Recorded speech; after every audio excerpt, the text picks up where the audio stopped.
বিসমিল্লাহির রহমানির রহিম। সুপ্রিয় শিক্ষার্থীবৃন্দ, তোমরা কেমন আছো? আশা রাখি আল্লাহর অসীম রহমতে ভালো আছো, সুস্থ আছো, নিরাপদেই আছো। অনার্স তৃতীয় বর্ষের অনলাইন ক্লাসে তোমাদেরকে আবারও শুভেচ্ছা জানাচ্ছি। আজকে আমি তোমাদেরকে পড়াবো এন্টারপ্রেনারশিপ ডেভেলপমেন্ট বা শিল্প উদ্যোগী উন্নয়ন। অধ্যায়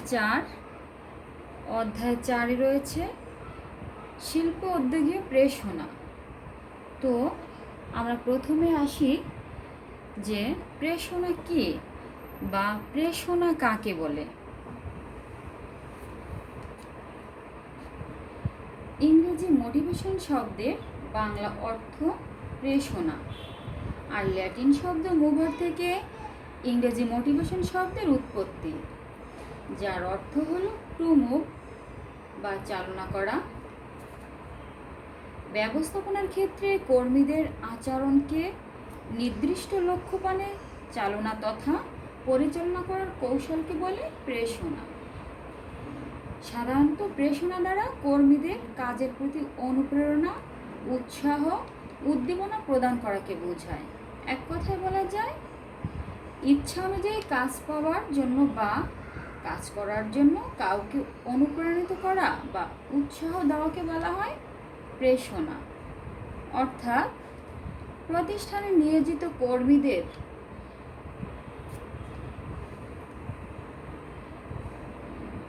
মনে কাজ সম্পাদন করার ইচ্ছা জাগ্রত করাকে বলে প্রেষণা।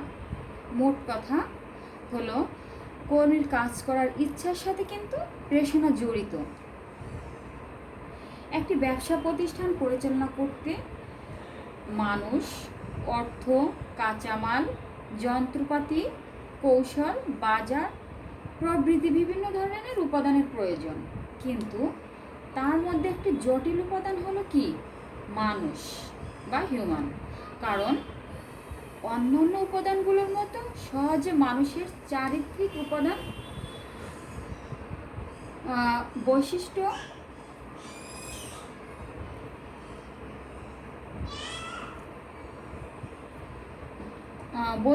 আচরণ, যোগ্যতা, গুণাবলী, কাজের প্রতি আগ্রহ প্রভৃতি বিশ্লেষণ করা কিন্তু সম্ভব হয় না। তাই কর্মীর কাজ করার যথেষ্ট ক্ষমতা ও দক্ষতা থাকা সত্ত্বেও কাজের প্রতি যদি আগ্রহ না থাকে, সেক্ষেত্রে কাজটি যথাযথভাবে সম্পন্ন করা যাবে না। এজন্য পূর্ণ আগ্রহ সহকারে কাজ সম্পাদন করার জন্য তাদেরকে কি করতে হবে? উৎসাহিত করতে হবে। এক কথায় বলা হয় কি, মোট কথা বলতে পারি যে কোনো কর্মীদেরকে স্বতঃস্ফূর্তভাবে কাজ করিয়ে নেওয়ার নাম হচ্ছে কি? প্রেষণা। আর এই প্রেষণা সম্পর্কে আধুনিক ব্যবস্থাপনাবিদগণ প্রেষণাকে নানাভাবে সংজ্ঞায়িত করেছেন। একে কেউ এক ব্যক্তির মানসিক অবস্থা, ইচ্ছা, আগ্রহ এবং আচরণ হিসেবে চিহ্নিত করেছেন। আবার কেউ অধস্তনদের ইচ্ছা আগ্রহকে নির্দিষ্ট লক্ষ্যের দিকে পরিচালনার উপায় হিসেবে চিহ্নিত করেছেন। এই প্রেষণা সম্পর্কে J.M. ক্যানন বলেন, motivation basically means an individual's needs, desires and concepts that cause him or her to act in a particular manner. অর্থাৎ প্রেষণা বলতে মূলত ব্যক্তিবিশেষ প্রয়োজন, আকাঙ্ক্ষা ও ধারণাসমূহকে বোঝায়, যা তাকে একটি বিশেষ ভঙ্গিতে কার্য সম্পাদনের উৎসাহ দেয়। আবার R.W. গ্রিফিন এর মতে, motivation is the set of force that cause people to in certain ways. অর্থাৎ পরস্পর সম্পর্কযুক্ত যে শক্তির কারণে মানুষ নির্দিষ্ট পথে কাজ করে তাকে বলে প্রেষণা।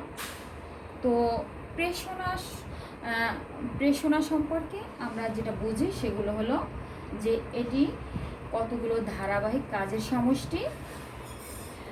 প্রেষণা একটি মনস্তাত্ত্বিক বিষয় এবং প্রেষণার লক্ষ্য অর্জনে সহায়তা করবে। প্রেষণা কাজের প্রতি স্বতঃস্ফূর্ততা সৃষ্টি করবে। প্রেষণা দ্বারা কর্মীদের কার্যক্ষমতা পূর্ণ ব্যবহার করার চেষ্টা করা হয়।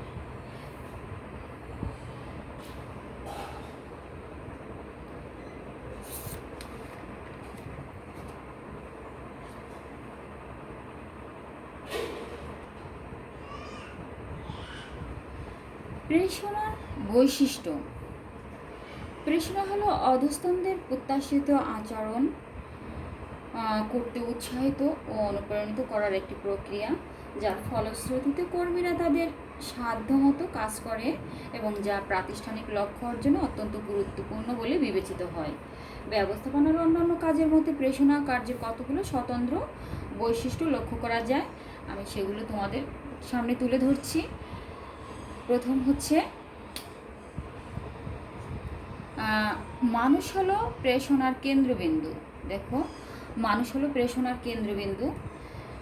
প্রেষণা কর্মের মূল কেন্দ্রবিন্দু হলো প্রতিষ্ঠানে নিয়োজিত সকল পর্যায়ে মানব শক্তি বা হিউম্যান।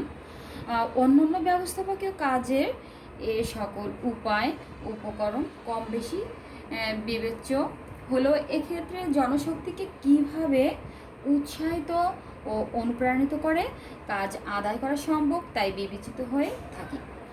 মানুষকে উদ্দীপ্ত করা গেলেও অন্যান্য উপকরণ কার্যকর ব্যবহার সম্ভব হয়। মানুষকে যদি উদ্দীপ্ত করা যায় তাহলে কি হয়, অন্যান্য উপকরণও কার্যকর ব্যবহার করা সম্ভব হয়। নেক্সট পয়েন্ট হচ্ছে মনের পরে প্রভাব। মনের উপর প্রভাব, যে মনের উপর প্রভাব, প্রেষণা কর্মের প্রভাব মনের উপর। প্রেষণার কর্ম কিসের উপর প্রভাব পড়ে? মনের উপর। কারণ প্রকৃতি বুঝে সেভাবে প্রেষণা দেওয়ার বিষয়টি মনোবিজ্ঞানের সাথে সম্পর্কযুক্ত। এটি মানব মনের অভ্যন্তরীণ ক্রিয়া করে বা প্রভাব বিস্তার করে, তাই বলা হয় motivation is an internal force. অর্থাৎ কর্মীর মনের মাঝে কিভাবে প্রতিষ্ঠান ও কাজের প্রতি ইতিবাচক মনোভাব গড়ে তোলা যায় তাই এক্ষেত্রে কিন্তু বিচার্য। এরপরে হচ্ছে আচরণের উপর প্রভাব। আচরণের উপর প্রভাব,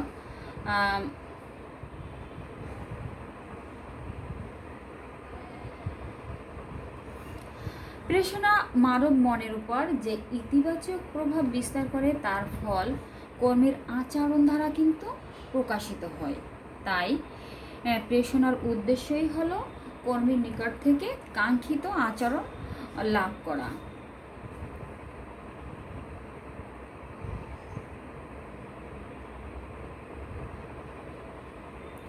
অবিরাম প্রক্রিয়া। নেক্সট পয়েন্ট হচ্ছে অবিরাম প্রক্রিয়া।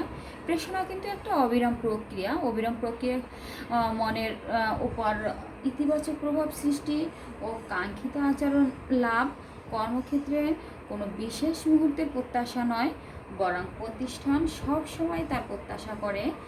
আর উৎসাহ সৃষ্টির প্রয়াস বন্ধ হলো তা এক পর্যায়ে নিরুৎসাহের কারণ হয়। তাই ব্যবস্থাপনার পক্ষে এটি একটি সার্বক্ষণিক প্রক্রিয়া বা কর্মপ্রচেষ্টা হিসাবে গণ্য হয়। এজন্য একে বলা হয় যে প্রেষণা হচ্ছে একটি অবিরাম প্রক্রিয়া। অভাব প্রেষণার ভিত্তি। অভাব প্রেষণার ভিত্তি, মানুষের অভাব বা চাহিদার ফলে তার মাঝে যে তাড়না সৃষ্টি হয়, প্রেষণা সেই তাড়নাকে পূরণ করে, কাঙ্ক্ষিত আচরণ করতে উদ্বুদ্ধ করে। তাই মানুষের অভাববোধকে বুঝে সে অনুযায়ী প্রেষণা দেওয়া হয়। সে কারণে মাসলো বলেছেন যে চাহিদা, অভাব বা আকাঙ্ক্ষা থেকেই মানব মনে কিন্তু প্রেষণার সৃষ্টি হয়।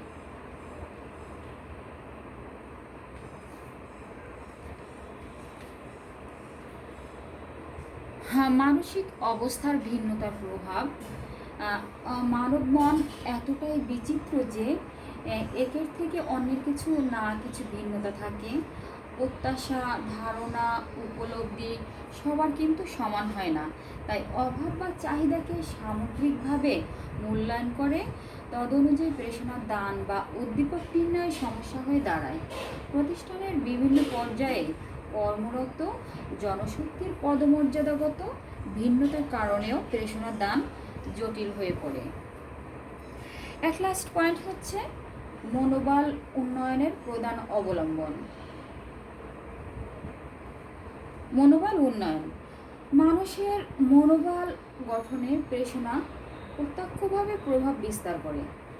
কর্মীদেরকে প্রেষণা দানের মাধ্যমে যদি স্বেচ্ছাপ্রণোদিত করা যায় তবে তা কর্মসন্তুষ্টি সৃষ্টি করে, আর এরূপ সন্তুষ্টি কর্মীর মনোবল গঠনে গুরুত্বপূর্ণ ভূমিকা রাখে। অর্থাৎ উন্নত মনোবল কর্মীর মাঝে এমন একটা মানসিক অবস্থার জন্ম দেয় যার ফলশ্রুতিতে প্রতিষ্ঠানের স্বার্থবিরোধী সকল কর্মকাণ্ড থেকে সে বিরত থাকে ও প্রতিষ্ঠান সমৃদ্ধি ও নিজের সমৃদ্ধিকে এক করে ভাবে।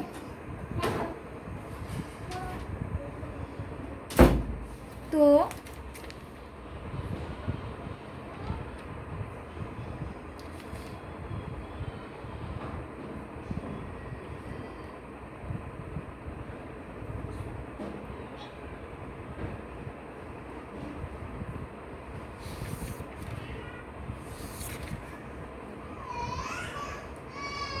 এরপরে আসি আমরা যে প্রেষণা দানের উপায় বা পদ্ধতি। আবার একই প্রশ্ন অন্যভাবে লেখা যায় বা বলা যায় কর্মীদের প্রেষণা দানের উপায় বা প্রেষণা দানের আর্থিক অনার্থিক উপায়সমূহ কি। একটা প্রশ্ন দেখো তিনভাবে বলা যায় যে কর্মীদের প্রেষণা দানের উপায় বা পদ্ধতি, প্রেষণা দানের উপায়, প্রেষণা দানের আর্থিক ও অনার্থিক উপায়সমূহ। তিনটা মিলে কিন্তু একই প্রশ্নের অ্যান্সার।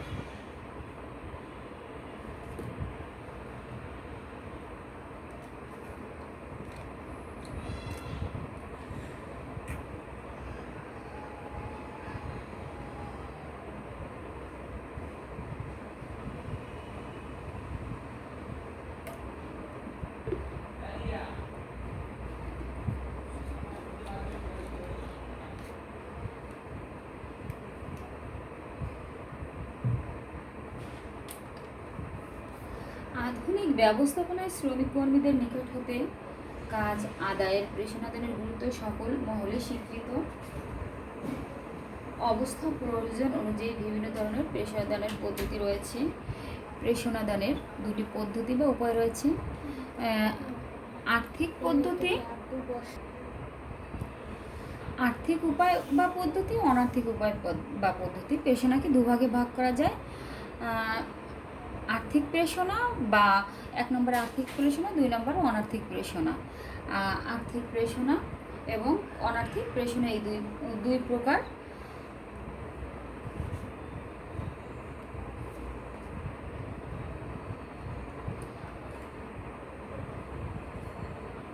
আর্থিক প্রেষণা হচ্ছে অর্থ ও আর্থিক সুযোগ সুবিধার সাথে সম্পর্কযুক্ত, অর্থাৎ মানুষের জীবনে যে সীমাহীন অভাব লক্ষণীয় তার মুখ্য অংশ পূরণের অর্থের সাথে সংশ্লিষ্ট।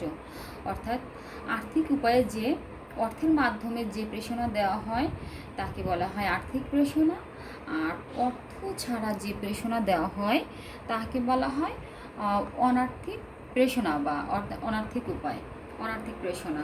দেখো আর্থিক প্রেষণাকে আবার বিভিন্ন ভাবে ব্যাখ্যা করা হয়েছে। আর্থিক প্রেষণাগুলো হচ্ছে ন্যায্য বেতন, মুনাফা, বোনাস, আর্থিক নিরাপত্তা, বাসস্থান ভাতা, চিকিৎসা ভাতা, পরিবহন, পদোন্নতি এবং অন্যান্য। এবার আসি আমি যে ন্যায্য বেতনটা কি। ন্যায্য বেতন শব্দগত অর্থে মাসোয়ারা, পারিশ্রমিক, মজুরি ইত্যাদি হচ্ছে বেতন হিসেবে গণ্য। তবে সাধারণ অর্থ প্রতিষ্ঠানের বেতন কাঠামো বা বেতন তালিকায় অন্তর্ভুক্ত কর্মীদের পারিশ্রমিক হিসাবে মাসিক যে অর্থ প্রদান করা হয় তাকে বলা হয় বেতন।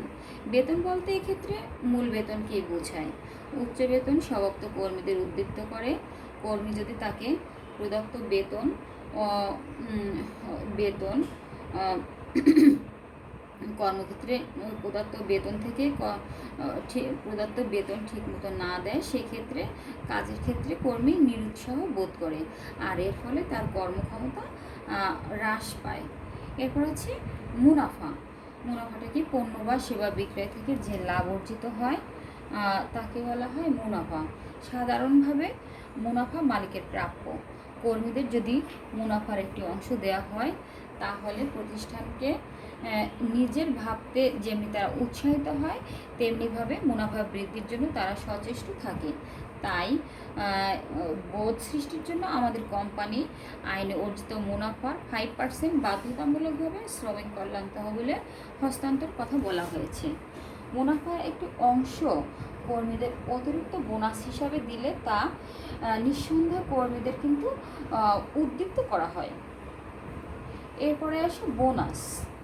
প্রত্যাশার সাথে যুক্ত হয় এমন কোনো প্রাপ্তিকে বলা হয় কি? বোনাস বলে। বোনাসটা কি হচ্ছে? প্রত্যাশার সাথে যুক্ত হয় এমন কোনো প্রাপ্তিকে বোনাস বলে। ব্যবসার ক্ষেত্রে বোনাস হলো শ্রমিক কর্মীদের প্রদত্ত এমন কোনো বাড়তি অর্থ যা মজুরি বা বেতনের অতিরিক্ত হিসাবে প্রদান করা হয়। বর্তমানকালে কর্মীদের উদ্দীপনা সৃষ্টির জন্য বোনাস একটি ফলপ্রদ পদ্ধতি। একে কেন্দ্র করে বোনাস দেওয়া হয়। এর বাইরেও প্রতি বছর কিন্তু মুনাফা করলে বা কোনো অর্জনের প্রেক্ষিতে কর্মীদের বোনাস দেওয়া হয়। এরপর রয়েছে কি? আর্থিক নিরাপত্তা। আর্থিক নিরাপত্তা বলতে ভবিষ্যতের জন্য আর্থিক সুরক্ষাকে বোঝায়।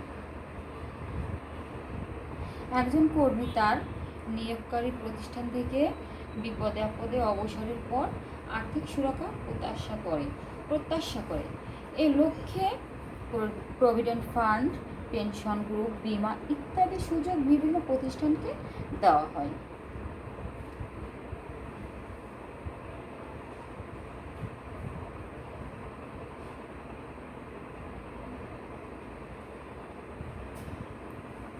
এরপর রয়েছে আর্থিক নিরাপত্তা।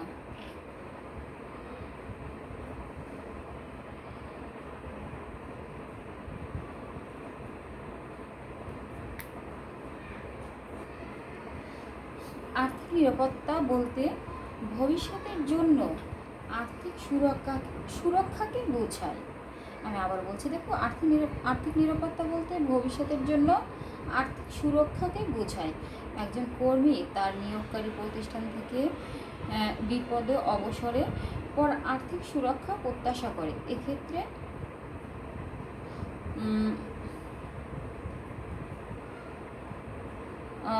নেক্সট পয়েন্ট হচ্ছে বাসস্থান ভাতা। বাসস্থান ভাতা বলতে কর্মীর পরিবার নিয়ে যাতে তারা বসবাস করতে পারে, সেজন্য মূল বেতনের পর একটা নির্দিষ্ট হারে ভাতা প্রদান করা হয়, তাকে বলা হয় কি? বাসস্থান ভাতা। বাসস্থান ভাতা মানুষের মৌলিক অভাবের অন্তর্ভুক্ত। তাই বিভিন্ন প্রতিষ্ঠান কর্মীদের দারুণ উদ্দেশ্য মৌলিক অভাব পূরণের বাসস্থান ভাতা বা বাসস্থান সুবিধা প্রদান করে থাকে। যেমন শহর অঞ্চলে বাড়ি ভাড়া অনেক বেশি হওয়ায় পরিবার পরিজন নিয়ে বসবাস করে, আবার কর্মীদের অনেক অর্থ ব্যয় করতে হয়, তাই বাসস্থান সুবিধা দিলেও তাদের আর্থিকভাবে লাভবান করে। ভাতা দিলে তা সরাসরি বেতনের সাথে যুক্ত করে প্রদান করা হয়।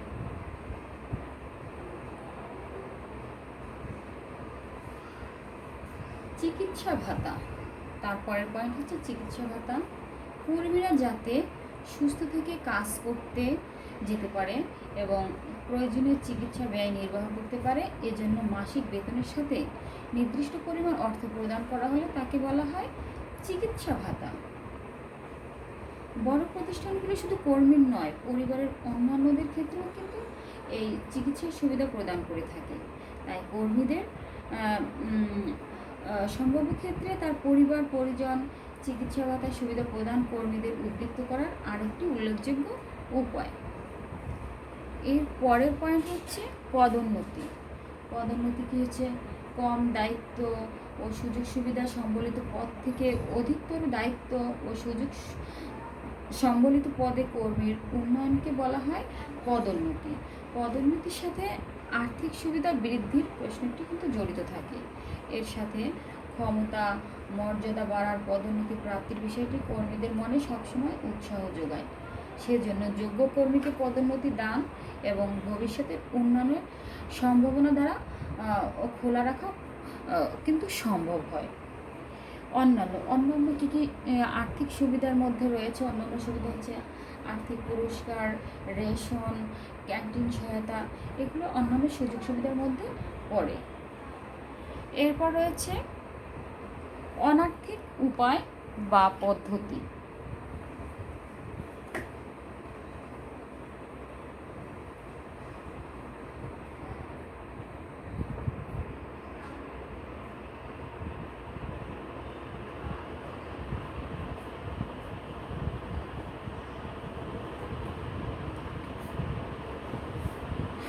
অনার্থিক উপায়, অনার্থিক অর্থাৎ অর্থ ছাড়া কর্মীদেরকে যেভাবে প্রেষিত করা হয় তাকে বলা হয় অনার্থিক প্রেষণা বা অনার্থিক উপায়।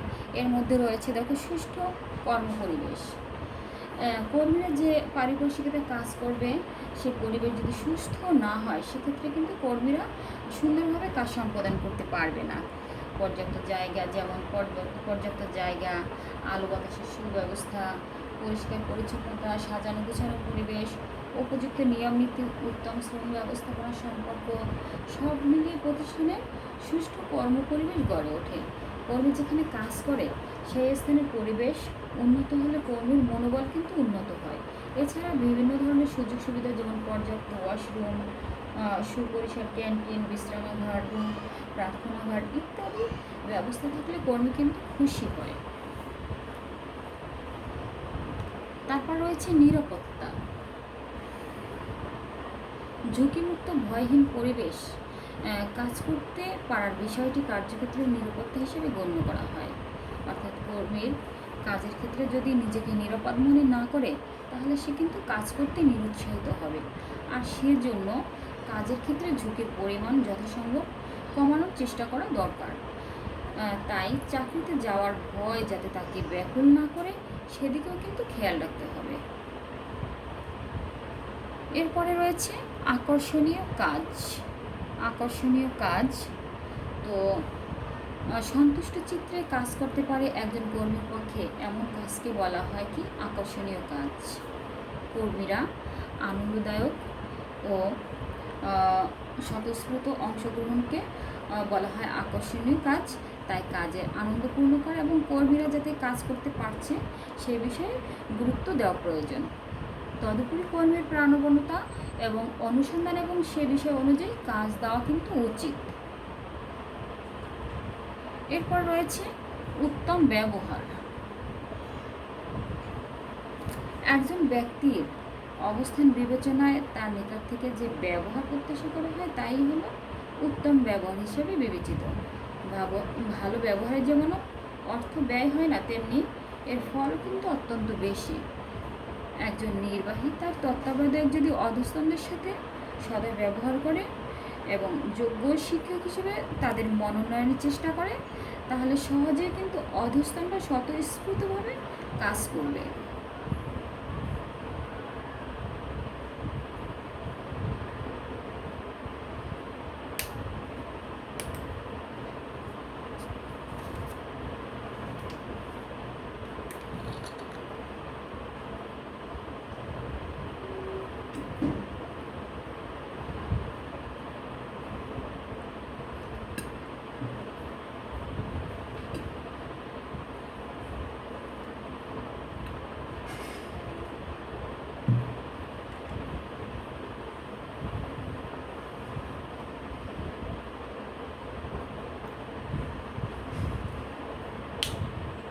এরপরে রয়েছে ভালো কাজের প্রশংসা।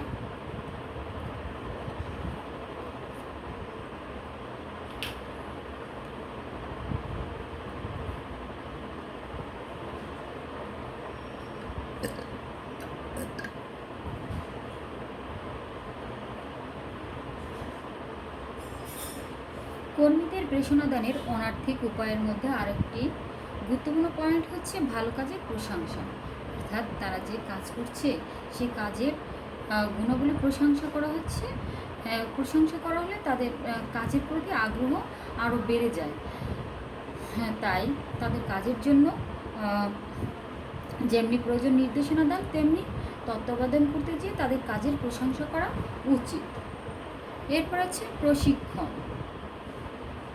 কর্মীর দক্ষতা বৃদ্ধির জন্য তত্ত্বগত জ্ঞানের পাশাপাশি হাতে কলমে শিক্ষাদানের আনুষ্ঠানিক প্রয়াসকে বলা হয় প্রশিক্ষণ। উত্তম প্রশিক্ষণ কর্মীদের দক্ষতা এবং মনোবল বৃদ্ধিতে সাহায্য করে। এটি কর্মীদের পদোন্নতি লাভে অধিক দায়িত্বপূর্ণ কাজে অংশগ্রহণ করতে সক্ষম হয়। তাই উত্তম প্রশিক্ষণ কর্মীদের প্রাণোদনা সৃষ্টি করে এবং একটি অন্যতম উপায় হিসেবে বিবেচিত হয়। এরপর হচ্ছে সুবিচার। অর্থাৎ অধস্তন্ত্র সবার প্রতি ন্যায্য সৎ আচরণ করাকে বলা হয় সুবিচার। প্রতিষ্ঠান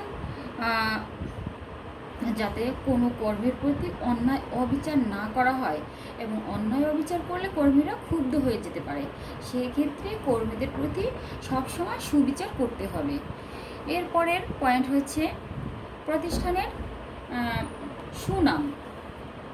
সুনাম বা সুখ্যাতি হলো এমন এক ধরনের অদৃশ্যমান সম্পদ যা সহজে প্রতিষ্ঠান ও এর পণ্য বা সেবাকে অন্যদের নিকট গ্রহণযোগ্য করে তোলে।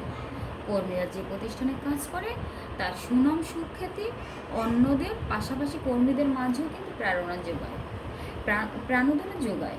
ভালো প্রতিষ্ঠান কর্মীরা কিন্তু সহজেই ছাড়তে চায় না, বরং তা তাদের গর্বের বস্তু হিসেবে পরিণত হয়।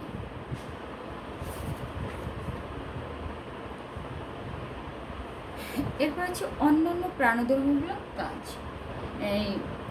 এছাড়া আরও কতগুলো প্রাণোদনামূলক কাজ রয়েছে, যেমন খেলাধুলার ব্যবস্থা থাকা, সাংস্কৃতিক অনুষ্ঠান, বনভোজন ইত্যাদি ব্যবস্থা হচ্ছে কর্মীদের অনার্থিক উপায়।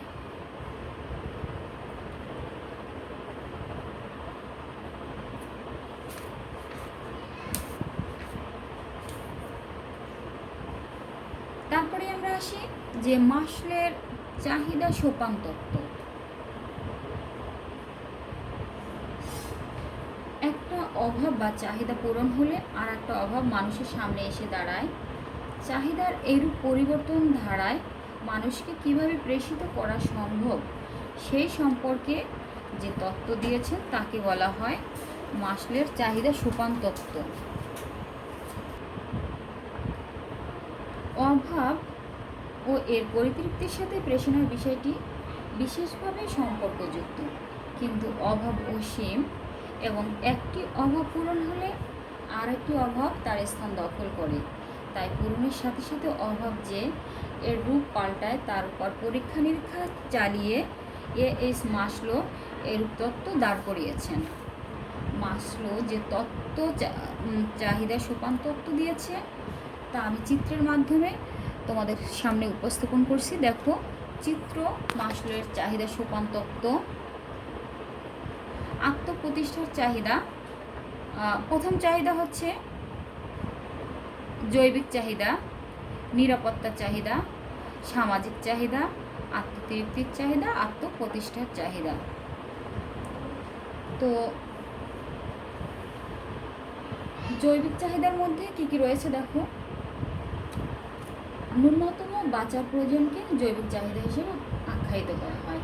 এই জৈবিক চাহিদার মধ্যে রয়েছে অন্ন, বস্ত্র, বাসস্থান, এই শ্রেণীর চাহিদা অন্তর্ভুক্ত। তাই প্রেষণাদানে এই বিষয়টি কিন্তু অত্যন্ত গুরুত্বপূর্ণ। এরপর রয়েছে নিরাপত্তার চাহিদা। জৈবিক চাহিদা যখনই তার পূরণ হয়ে যায় তখন সে নিরাপত্তার অনুভব করে, নিরাপত্তার চাহিদা। জৈবিক প্রয়োজনের পূরণের পর মানুষ সবচেয়ে বেশি প্রয়োজন বোধ করে নিরাপত্তার।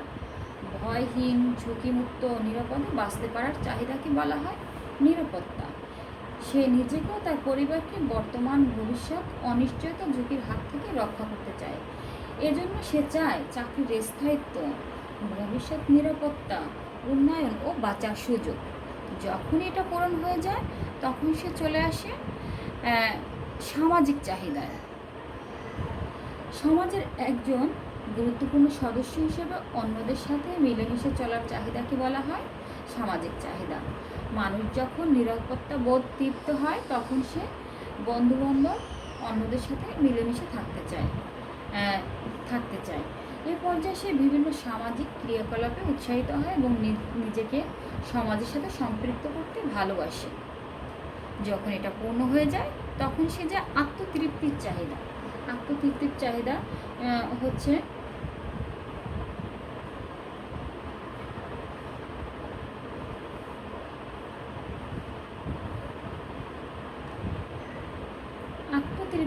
আত্মতৃপ্তির চাহিদা বলতে সমাজের অন্যদের থেকে, বন্ধু বান্ধব, আত্মীয় স্বজন, সহকর্মী থেকে নিজেকে একটু উচ্চতায় বা উপরে ওঠার আগ্রহকে বোঝায়।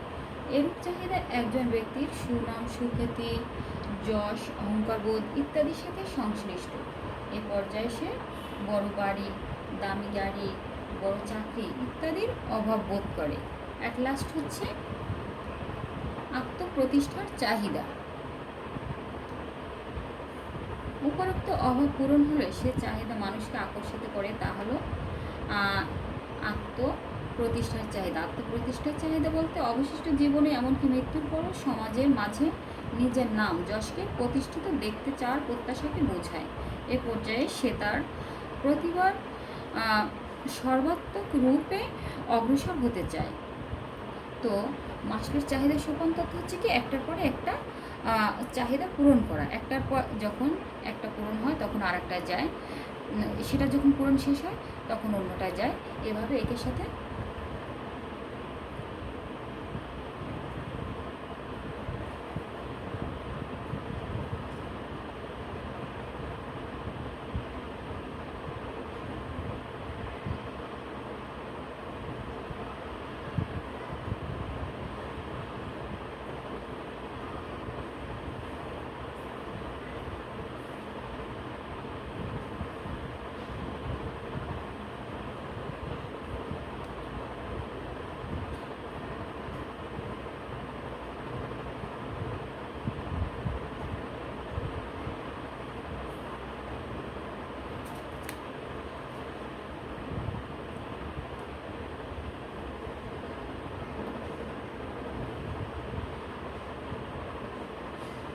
তত্ত্বের সমালোচনা। দেখো মাসলের চাহিদা তত্ত্বের কিন্তু সমালোচনা রয়েছে। সমালোচনা করতে গিয়ে বলেছেন তত্ত্বটি ব্যাপক গবেষণা সমৃদ্ধ নয়, অনেকটা সাধারণ মানের। এর তত্ত্বে আত্মপূর্ণতার যে চাহিদার কথা বলা হয়েছে তা ব্যক্তি, স্থানীয়, কৃষ্টি নির্ভর, তাই দেশকাল পাত্রভেদে এর গুরুত্ব তারতম্য পরিলক্ষিত হয়। আবার এ তত্ত্বটি সাধারণভাবে গুরুত্বপূর্ণ হলেও কার্যগত মূল্য কিন্তু খুবই কম। আবার বর্তমানকালের প্রতিষ্ঠানসমূহ কার্য পরিবেশে যে জটিলতা বাড়ছে তাতে নির্দিষ্ট কর্ম পরিবেশে প্রেষণাদানের উপাদান সম্পর্কে তার তত্ত্ব তেমন সহায়তা প্রদান করে না। তো মাসলের চাহিদা তত্ত্ব সমালোচিত হলেও সার্বিক বিচারে তত্ত্বটির জনপ্রিয়তা এবং ব্যাপকতা ও মৌলিকতার দিক দিয়ে অনন্য। পরবর্তীকালে যারই প্রেষণা সম্পর্কে গবেষণা করেছেন তার তত্ত্ব দিয়েছেন, তার উপর মাসলোর তত্ত্বের কম বেশি প্রভাব লক্ষ্য করা যায়।